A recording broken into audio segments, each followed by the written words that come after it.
மல்டிமீட்டரில் வந்து பார்த்தீங்க அப்படின்னா, ஸோ நம்ம ஆன் பண்ண பிறகு ஒரு ப்ராப்ளம் வந்து பார்த்தீங்கன்னா வருது. என்னடா ப்ராப்ளம் பார்த்தோம் அப்படின்னா, ஸோ பேட்டரி வந்து பார்த்தீங்கன்னா வீக் ஆகிடுச்சு.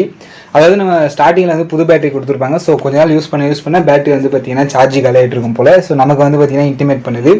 இந்த வீடியோவில் நம்ம எதை பற்றி பார்க்க போகிறோம் அப்படின்னா, ஸோ அந்த பேட்டரி கழட்டி புதுசாக வந்து பார்த்தீங்கன்னா மாற்ற போகிறோம். ஸோ அது எப்படி கழட்டுறது அப்படின்னு பார்க்கலாம். ஸோ நீங்கள் அப்படியே கழட்டினீங்க அப்படின்னா, ஸோ பாடி வந்து பார்த்தீங்கன்னா உடையிறதுக்கு சான்சஸ் இருக்குது. ஸோ அதனால் பொறுமையாக ப்ராப்பராக வந்து பார்த்தீங்கன்னா கழட்டலாம். பேக் சைடில் நமக்கு 2 ஸ்க்ரூ வந்து இருக்குது. ரெண்டுத்தையும் வந்து பார்த்தீங்கன்னா பொறுமையாக கழட்டணும். ஸோ அதுக்கப்புறம் ஸ்ட்ரெயிட்டாக வந்து பார்த்தீங்கன்னா எடுக்கக்கூடாது. சைடில் வந்து பார்த்தீங்கன்னா கிளிப்பு மாடலில் வந்து பார்த்தீங்கன்னா கொடுத்துருப்பாங்க. ஸோ பார்த்தீங்க அப்படின்னா தெரிஞ்சிருக்கும். ஸோ அந்த கிளிப்பு வந்து பார்த்தீங்கன்னா உடையாமல் பொறுமையாக வந்து பார்த்தீங்கன்னா எடுக்கணும். ஸோ உள்ளே இருக்க போர்டு வந்து பார்த்தீங்கன்னா கொஞ்சம் சென்சிட்டிவானது. ஸோ ப்ராப்பராக வந்து பார்த்தீங்கன்னா யூஸ் பண்ணணும். கீழே வந்து நமக்கு HW பேட்டரி வந்து பார்த்தீங்கன்னா போட்டு கொடுத்துருக்காங்க. ஜஸ்ட்டு நீங்கள் ரொம்ப கஷ்டப்பட வேணாம், பொறுமையாக எடுத்தீங்க அப்படின்னா அழகாக வந்து கையில் வந்துடும். ஸோ இதுக்கப்புறம் நம்ம என்ன பண்ண போகிறோம் அப்படின்னா, ஸோ ப்ளஸ் மைனஸ் வந்து பார்த்தீங்கன்னா கரெக்டாக போடணும். ஸோ நம்ம தப்பாக போட்டுருவோம்னு தெரிஞ்சு அவங்க வந்து பார்த்தீங்கன்னா கரெக்டாக ப்ளஸ் மைனஸ் வந்து கொடுத்துருக்காங்க போர்டில் பார்த்தீங்க அப்படின்னா தெரியும்.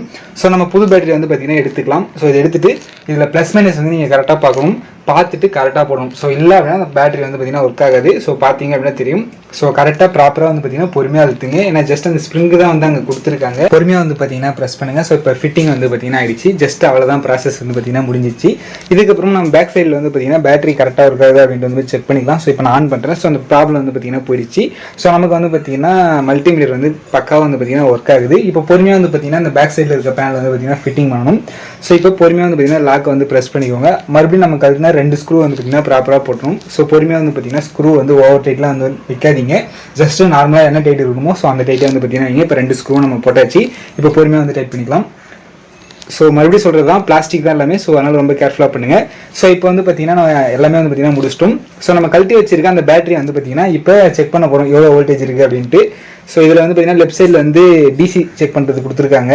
நமக்கு ரைட்டில் ஏசி இருக்கும், அது தேவையில்லாத. லெஃப்ட்டில் வந்து பார்த்தீங்கன்னா 20 வோல்டேஜ் வந்து செட் பண்ணி வச்சிங்கன்னா இப்போ நம்ம பேட்டரியில் எவ்வளோ இருக்குன்னு பார்க்கலாம். கிட்டத்தட்ட ஒரு 4.56 தான் வந்து பார்த்தீங்கன்னா இருக்குது. ஸோ அதனால தான் வந்து பேட்டரி 10 மல்டிமீட்டர் இருக்குது. ஸோ அதனால தான் வந்து இன்டிமேட் பண்ணியிருக்கு. ஸோ இந்த பேட்டரியோட வோல்டேஜ் பார்த்தோம் அப்படின்னா கிட்டத்தட்ட 9 வோல்ட் போட்டிருக்கு. ஸோ இப்போ காமிக்கிறேன், தெளிவாக பாருங்கள். ஸோ பிளர் ஆகுது, இப்போ காமிக்கிறேன். 9 வோல்ட் வந்து பார்த்தீங்கன்னா போட்டிருக்கு. ஸோ இந்த வீடியோ பிடிச்சிருந்தா லைக், ஷேர், சப்ஸ்கிரைப் எல்லாம் பண்ணுங்கள். தேங்க்யூ ஃபார் வாட்சிங்.